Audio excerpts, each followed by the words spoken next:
தமிழ்நாடு எதிர்பார்த்திருந்த பரபரப்பான அந்த பொள்ளாச்சி பாலியல் வழக்கில் இன்று தீர்ப்பு வழங்கப்பட்டிருக்கு. தீர்ப்பில் வந்து முடிவாக நீதிமன்றம் என்ன சொல்லியிருக்காங்கன்னா, 9 எதிரிகளும் குற்றவாளிகள் என்று அரசு தரப்பில் சந்தேகத்து இடம் என்று நிரூபிக்கப்பட்டதால் அவங்களை குற்றவாளிகள் என்று தீர்ப்பு வழங்கப்பட்டுள்ளது. அவங்களிடம் தண்டனை சம்பந்தமான விவரங்கள் கேட்டிருக்காங்க.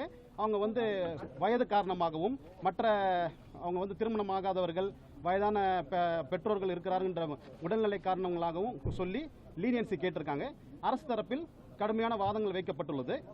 இது வந்து ஒரு அரிதான வழக்கு. அதெல்லாம் பெண்களுக்கு எதிரான வழக்கில் வந்து நீதிமன்றம் ஒரு கண்டிப்பான ஒரு தீர்ப்பு வழங்கணும், கடுமையான தண்டனைகள் வழங்கணும். இந்த வழக்கை பொறுத்த வரைக்கும் 376D கேங் ரேப் வந்து நிரூபிக்கப்பட்டிருக்கு.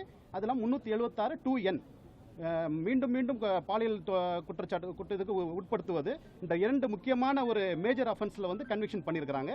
அதனால் அதோட உயர்ந்தபட்ச தண்டனை வந்து பார்த்தீங்கன்னா சாகும் வரை ஆயுள் தண்டனை. அதை அரசு தரப்பில் வந்து தெளிவாக ரொம்ப அழுத்தமாக அந்த உச்சபட்ச தண்டனை வழங்க வேண்டும் என்று நாங்கள் கோரிக்கை வச்சிருக்கிறோம். நீதிமன்றம் அதை பரிசீலனை பண்ணுவாங்க. குறைந்தபட்ச தண்டனையை அதில் வந்து 20 ஆண்டுகள், நாங்கள் உயர்பட்ச தண்டனையை வந்து வழங்க சொல்லி கேட்டிருக்கிறோம். 12 மணிக்கு தண்டனை விவரங்கள் வழங்கப்படும். மேலும் எங்களோட வாதத்தில் பாதிக்கப்பட்ட பெண்களுக்கு வந்து நஷ்டீடு வழங்க வேண்டும். இந்த பாலியல் குற்றச்சாட்டு வழக்கில் வந்து அது ஒரு முக்கியமான ஒரு அம்சம் என்பதால் அதையும் வந்து உச்சநீதிமன்றம் உத்தரவின் அடிப்படையில் வந்து அதையும் நாங்கள் வந்து முன் வச்சிருக்கோம். உச்சநீதிமன்ற உத்தரவின் மேற்கோள் காட்டி உத்தரவு வச்சிருக்கிறோம். நாங்கள் நீதிமன்றம் பரிசீலனை பண்ணி 12 மணிக்கு உத்தரவு வழங்கப்பட்ட தண்டனை விவரங்கள் வழங்கப்பட்டதா சொல்லியிருக்கிறாங்க. தண்டனை வழங்கினதுக்கு அப்புறம் நான் வந்து உங்களை சந்திக்கிறேன்.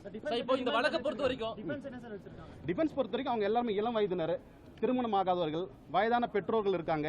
அதனால வந்து அவங்க குடும்பத்துக்கு அவங்க ஒரே மகன் ஒரே மகள் அப்படின்ற ஒரு கேட்டகரியில் வச்சு அவங்க லீனியன்சி கேட்குறாங்க.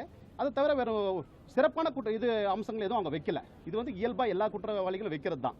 அதனால இது வந்து அரசு தரப்போட கோரிக்கை ஏற்கப்படும் என்று நாங்கள் நம்புகிறோம். சார், சிபிஐ ஒரு கடுமையான போராட்டத்துக்கு மத்தியில் ரகசியமான விசாரணை மேற்கொண்டது. இது எவ்வளவு சேலஞ்சிங்காக அந்த கேஸ் ஃபேஸ் பண்ணது, அதை பற்றி சொல்ல முடியும்? இது பார்த்தீங்கன்னா முதல்ல வந்து பொள்ளாச்சி கிழக்கு காவல் நிலையம் லோக்கல் போலீஸ் இன்வெஸ்டிகேட் பண்ணுறாங்க. அப்புறம் வித்தின் ஒரு 20 நாளில் வந்து சிபிசிஐடிக்கு வழக்கு மாற்றப்படுது. அடுத்து ஒரு 40 நாளில் சிபிஐக்கு வழக்கு மாற்றப்படுது. ஒரு 2-3 மாத காலத்துக்குள்ள 3 ஏஜென்சி கிட்ட வருது.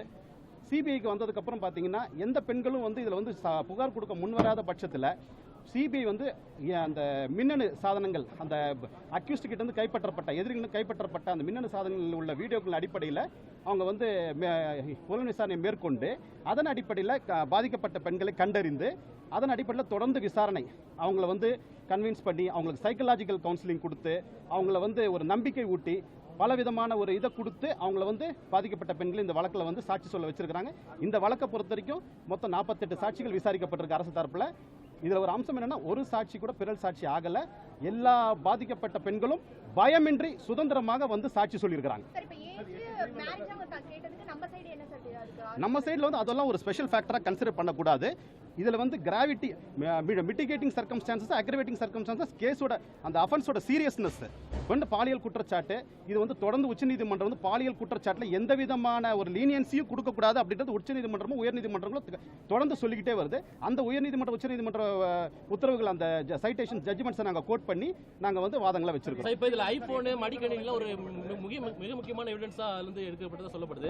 அது வந்து எடுத்தது என்ன, அது அந்த வழக்கு நிரூபிக்க அது எந்த அளவுக்கு உதவியாக இருந்தது? இந்த வழக்கு நிரூபிக்கிறதுக்கு பார்த்தீங்கன்னா அந்த மின்னணு சாட்சியங்கள் தான் வந்து பெரிய, அது வழக்கு நிரூபிக்கிறதுக்கு மட்டும் இல்லை, பாதிக்கப்பட்ட பெண்களை வந்து கண்டறியறதுக்கும் புலன் விசாரணை அதிகாரிகளுக்கு அது ஒரு பெரிய ஒரு சப்போர்ட்டிங்காக இருந்தது.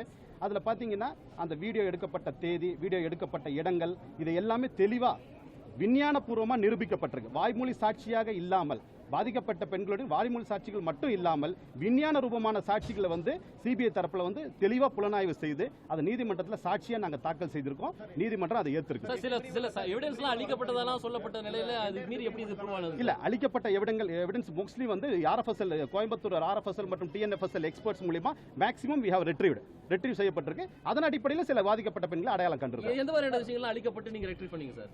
அதாவது சில வீடியோக்கள் வந்து டோட்டலா டேட்டா வந்து அதுல வந்து எரஸ் ஆயிருக்குது, அதை ரெட்ரீவ் பண்ணிருக்காங்க. டெக்னிக்கல் சப்போர்ட் எந்த அளவுக்கு ஹெல்ப் பண்ணுது? டெக்னிக்கல் சப்போர்ட் பார்த்தீங்கன்னா இதுல பார்த்தீங்கன்னா மோஸ்ட்லி வந்து அந்த விஞ்ஞானபூர்வமா அடையாளம் ஐடென்டிஃபிகேஷன் பண்றதும் சரி, அந்த வீடியோக்களில் எந்த விதமான மேனிபுலேஷன் எடிட்டிங் இல்லைன்றதுக்காக பிசிக்ஸ் டிபார்ட்மெண்ட் ரிப்போர்ட்டும் சரி இந்த வழக்கில் ரொம்ப முக்கியமான ஒரு சாட்சியா இருக்கு.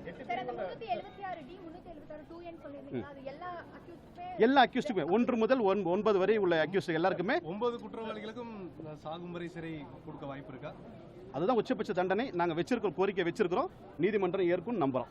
376 சார் இல்ல இல்ல எல்லா மேஜர் அஃபென்ஸ் சொன்னேன்.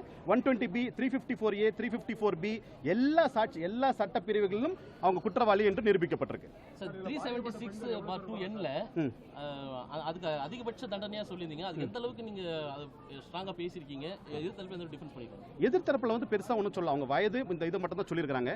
நம்ம வந்து உச்சநீதிமன்றம், உயர்நீதிமன்றம் அந்த உத்தரவுகளை, அந்த சைட்டேஷன்ஸ் அடையாளம் காமிச்சு இந்த மாரி வழக்குகளும், அது இல்லாம பெண்களுடைய பாதுகாப்பு மற்றும் அவங்களோட ஒரு பிரைவசி, அவங்களோட ஒரு இது, இந்த சொசைட்டியோட ஒரு கால் ஜஸ்டிஸ் எதுவுமே வந்து இந்த மோக்கரி ஆயிடக்கூடாது அப்படின்றதுக்காக இந்த வழக்கை பொறுத்தவரைக்கும் இந்த மாதிரி வழக்குகள் மீண்டும் இந்த தமிழ்நாட்டிலோ இல்லை வேற எங்கேயுமே நடக்கக்கூடாது, இந்த தண்டனை வந்து மற்றவர்கள் ஒரு பாடமாக இருக்கணும் அப்படின்ற ஒரு கடுமையான வாதங்களை நாங்கள் வச்சிருக்கிறோம்.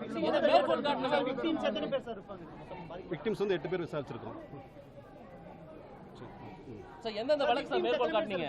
இந்த வழக்கில் நாங்கள் வந்து 8 பேரை விசாரிச்சிருக்கோம். வழக்கு மேற்கோள் காட்டப்பட்ட வழக்கில் எதுவும் உண்டா சார் தீர்ப்புக்கு அந்த விவரங்கள் இப்ப எல்லாம் தரேன் உங்களுக்கு.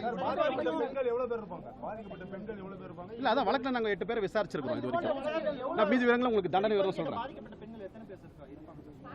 அது நம்ம சொல்ல முடியும். நம்ம வழக்குல விசாரிச்ச வரைக்கும் 8 விசாரிச்சிருக்கோம். பாதிக்கப்பட்ட பெண்கள் எவ்வளவு பேர் இருப்பாங்க, எவ்வளவு பேர் எங்களுக்கு வேண்டாம்னு சொல்லி இல்ல அந்த விவரங்கள்ல இந்த வழக்குல விசாரிச்ச 8 பெண்கள் நம்ம சாட்சி சொல்லியிருக்கிறோம். பாதி விவரங்கள் தண்டனை விவரங்களை உங்களுக்கு 12 மணிக்கு மேல சொல்றேன். சாட்சி எதுவுமே இல்லைன்னு சொன்னீங்க. இது போன்ற வழக்குகள்ல கொஞ்சம் சென்சிட்டிவான ஃபேக்டர்ல சில தயங்குவாங்க. பட் அதையும் கடந்து நீங்க எப்படி சாட்சிகள்? அது சிபிஐயோட ஒரு முயற்சி, ஒரு கடுமையான முயற்சி, இந்த பாதுகாப்பு எல்லாத்தையும் அடிப்படையில தான் இந்த வழக்கு வந்து நடைபெறுது.